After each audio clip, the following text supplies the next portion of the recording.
ako lang ang nakakaalam.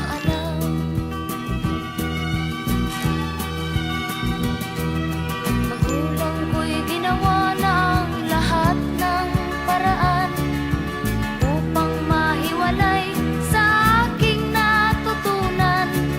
Subalit iniwan ko ang ibinigay na karangyaan. Kung ano ang dahilan, ako lang ang nakakaalam.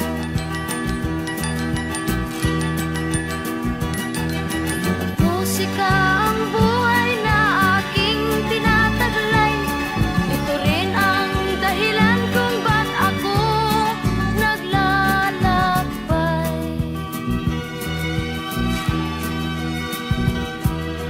Kaya ngayon ako'y narito upang ipaalam na di ako nagkamali sa